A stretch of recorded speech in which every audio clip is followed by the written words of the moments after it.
吸渣体质真的存在吗？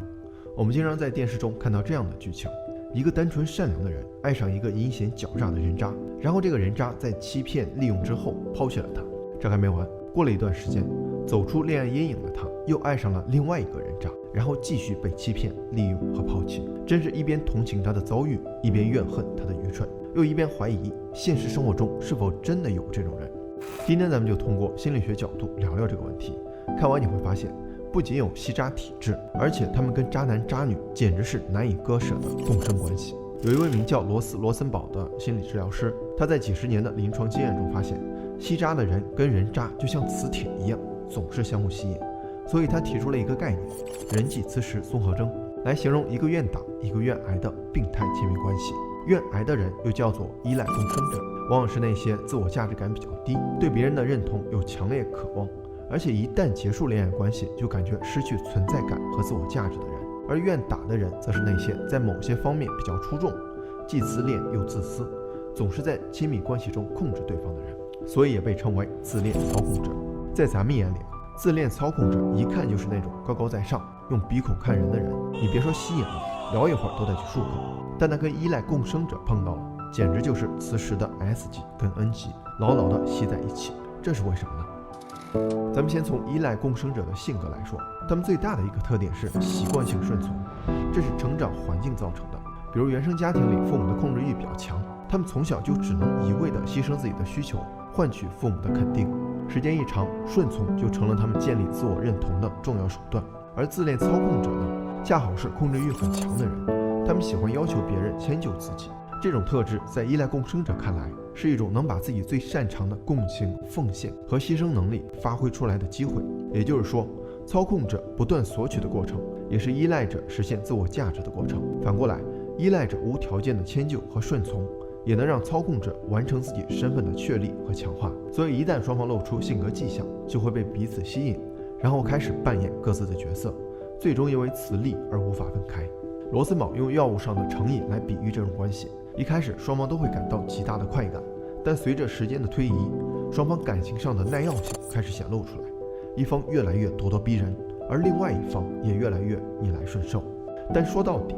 这种关系是病态的、不正常的。依赖者仅存的理智会让他们怀疑自己是否还有自我，再加上操控者往往以自己为中心，做出完全不顾及对方感受的行为，比如打骂、背叛等等，会让依赖者萌生戒瘾，也就是分手的念头。但就跟毒瘾一样，他们也会产生强烈的戒断反应。他们会觉得离开对方就失去了可以依赖的人，也就失去了建立自我认同的锚点，然后陷入巨大的孤独和恐慌之中。所以依赖者随着关系的深入会变得越来越纠结，有时候顺从，有时候又抗拒。依赖者的这些表现也会让操控者的身份确立动摇起来，他们开始怀疑自己没办法完全操控对方，为了夺回主权，于是又一次次试探对方的底线。所以这种亲密关系往往像过山车一样大起大落，好的时候如胶似漆，不好的时候激烈争吵，尤其是依赖者可能伴随着自残等过激举动。表面上看是一方操控另一方，实际上彼此都有忍受对方的情感漏洞。如果有小伙伴开始怀疑自己的恋爱关系是否也存在这种虐恋，为了避免不必要的误解，这里有几条识别的标准，大家看看自己是否存在这种情况。一，你变得敏感，但又怀疑自己是不是太敏感了。二，你否定自己，觉得自己这也不好那也不好。三，你总是在道歉或者撒谎，避免被对方否定。四，你感觉你们的关系不对劲，但不知道哪儿不对劲。五，在情感问题上，你难以做出哪怕最简单的决定。如果这些症状占了3条以上，你就要重新审视一下你们的关系了。不过不用担心，下面我再给大家分享一些方法，让你走出这段不健康的爱情阴霾。一，相信自己是有价值的。你的价值并不是来源于任何人的认同，而是你能客观看待自己，包括缺点和优点，既包容自己的缺点，也认可自己是优秀的。你可以经常自我激励，特别是在生活中一些小事上，比如每天早上起来，先对着镜子夸自己，我真漂亮，又变帅了等等，这些会潜移默化地提升你的幸福感和自我价值感。二，理清事实，夺回权利，把重心聚焦在自己真实的感受上，而不是迎合别人的感受。不要因为他对你好就否定所有的不好。如果他对你的好并不是你想要的，也就是没有关心你真正的感受和需求，他这个好的初衷就是有问题的。这个时候你就可以肯定一件事儿，你们的关系出了问题，而你应该做的就是让他知道问题所在。3、允许自己放弃这段关系。如果在沟通后始终没办法达成一致，那就要考虑是否应该放手了。我知道由于路径依赖或者沉没成本的影响，做这个决定真的很难，但你要清楚，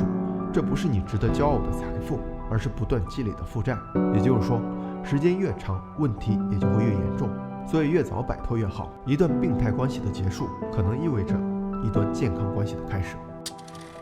最后想说，真正理性的爱是在心里给别人留了一个位置，但又不会让自己没地儿坐。每个人都值得被珍视、被关爱，都应该有一段健康、平等、充满尊重的感情。